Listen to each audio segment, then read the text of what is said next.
Southeast Radio's Business Matters with Karl Fitzpatrick. Well, project management skills are essential within every sector, and as the industry continues to change, its professionals are leading the way with innovation. Jackie Fagan, the president of the Irish chapter of the Project Management Institute, joins us now to discuss its recent National Project Awards and why these skill sets are so important for businesses. Jackie, start by providing us with an insight into the size of the project management sector in Ireland. Yeah, the Ireland chapter of PMI is the largest not-for-profit professional organisation for project managers in Ireland. We've over about 1,800 members, and we're 25 years in existence this year. And it's made up entirely of project management professionals that give their time voluntary. And currently in Ireland, there's about 290,000 workers who require these project management skills in the workplace in Ireland. And how was 2023 for project management professionals across the country? It has been really, really exciting. There's been an awful lot. We've come out of COVID, and as a result of that, there's an awful lot of projects happening. In the world we're moving into post-COVID, everything is being projectized, and that is why the demand for the profession is actually outweighing the supply. So it's definitely a future profession to get into. And typically the project management profession is associated with the construction industry, but project management plays a vital role in a wide range of sectors. It is, yes. And it's probably construction. People think of construction, they go back to the pyramids, and that's why they think it's all associated, and you have the tunnels and everything else. But if you actually look at what project management is about, everything from planning a party to electric picnic to a festival, through doing the windmills, artificial intelligence, everything is a project. Anything that's unique is a project. So it does require project management skills. But you're right, people tend to think it's only construction, but it's also in technology, in science, in a lot of other industries, in pharma, in finance, in food, in telco, in media advertising, you name it, and it's in there. Project management is in that area. And as you say, the Irish chapter of Project Management Institute has been in existence now for 25 years. I'm sure that the profession has changed substantially over that period. But what have been the biggest changes that you've witnessed over that time? The biggest changes is the move away from being very, I want to say, strict and everything done up front. So what we would call in the profession the waterfall approach, where we define everything all up at the beginning, and then we do a very unique and step-by-step guide in a waterfall way about implementation. But because of the rapid changes that are happening within the world and especially within Ireland, project management and the profession has started to be able to, we've started to look at how we can benefit the organisations better. So we've developed a more agile approach where we don't know everything up front and we take it in piecemeal. And I think that's the biggest change. And what impact has new regulation and legislation had on the profession? So we have a thing in the PMI called the talent triangle. And previously, when we started off as project managers, we would just need to know about project management. However, because of all legislation and GDPR and everything else, data protection, we've had to, as project managers, we've had to develop skill sets around our business acumen and also around our leadership. So now when you find project managers, they're not just technical project managers that know the how-to of project management, but they're business people that can sit at a C-suite table and help with strategic decisions and strategic planning. I've had a number of guests on the programme over the past 12 months speaking specifically on the topic of AI and ChatGPT, and they were all of the view that the project management profession is one of those that will be majorly disrupted as a result of this. Yeah, but it's disrupted in a plus way. So if you look at the way I'm doing project management today, in a year or 2 years' time, I will be doing something totally different. We have these things called power skills. And if you look at AI compared to humans, the human-centric piece is the differentiator.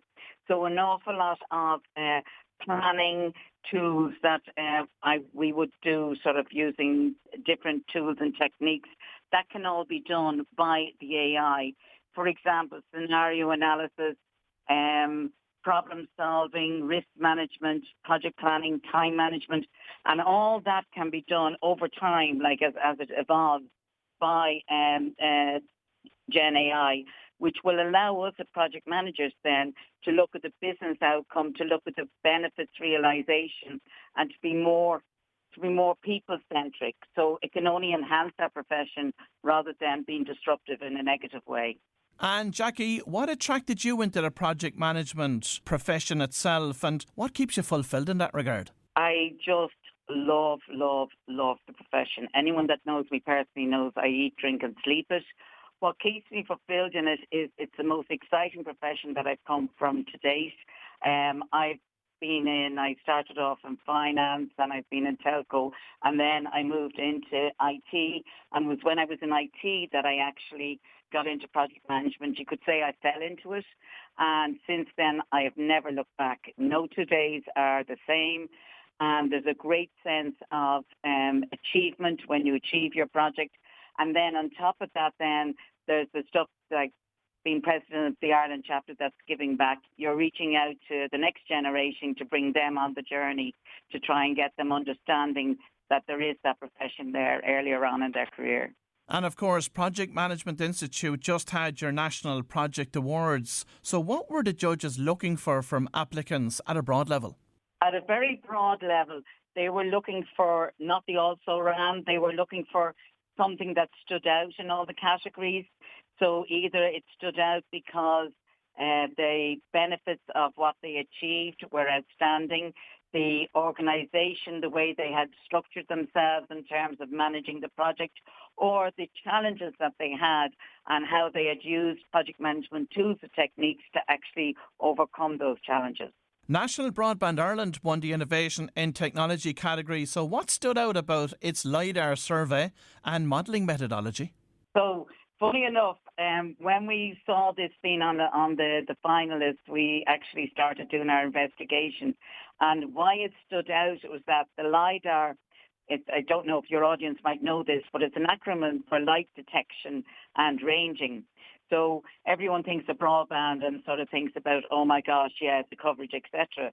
But what stood out about it was the uniqueness of how they used innovation and this LiDAR technology. And literally this is about making sure that they only cut off the minimum amount of density of the trees to maximise the coverage of the broadband network.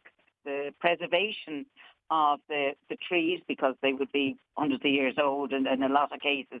So the minimum impact it would have on sustainability in a negative way, but then the maximum would be for the technology. And I think that's the one thing that actually stood out for the judges in terms of the uniqueness of it.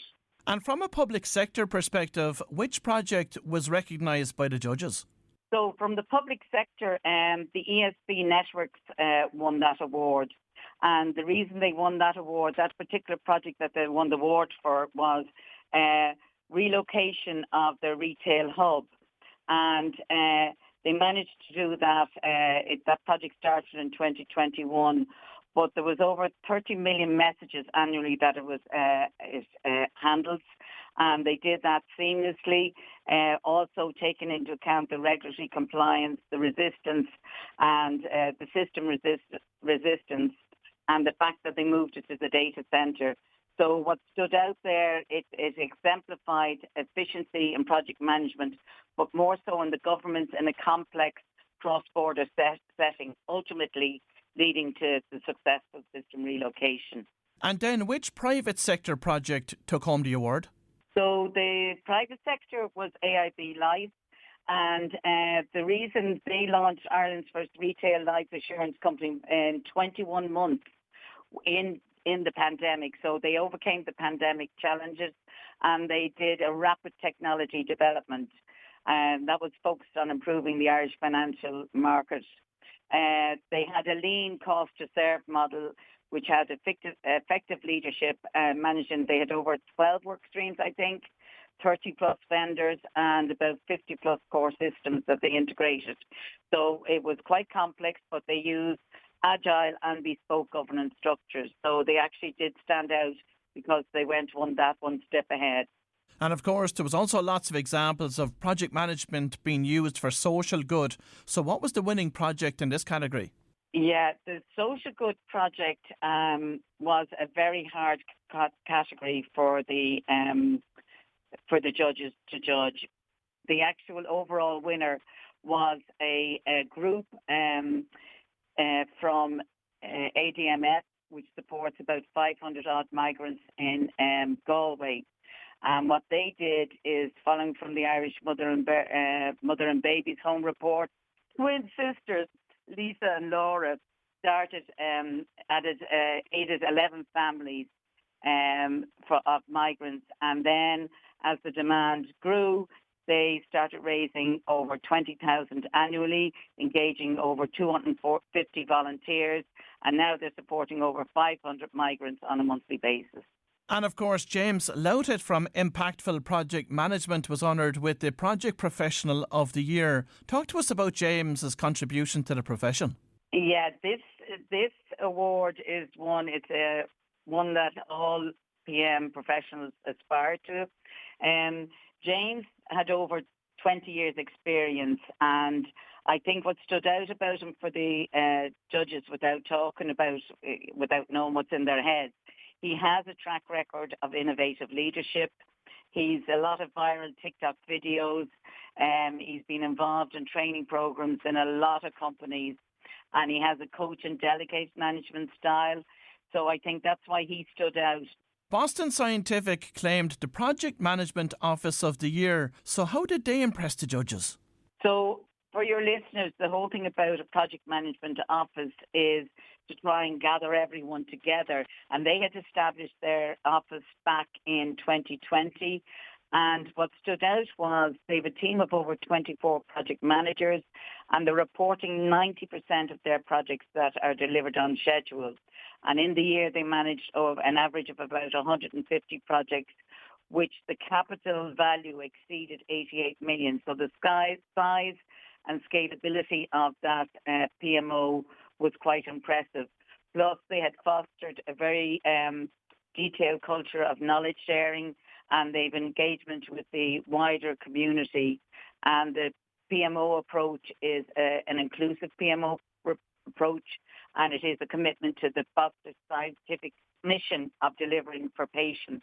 And Jackie, finally, we have looked at the current performance of the project management profession in Ireland and the organisations and people that are leading the way in the industry. But what does the future hold for the industry itself? All we know is things are going to change, and they will change at a faster speed than we even can anticipate at the present moment in time. And if you're doing change, and if you're implementing any change projects, you need project managers. So all it means is that upskilling, more interesting projects. The world's your oyster. We have no idea, and it's really exciting. Well, if you've just tuned in, that was Jackie Fagan, the president of the Irish chapter of the Project Management Institute, and I'd like to thank Jackie for highlighting the valuable work completed by project managers throughout the country. Southeast Radio's Business Matters with Karl Fitzpatrick.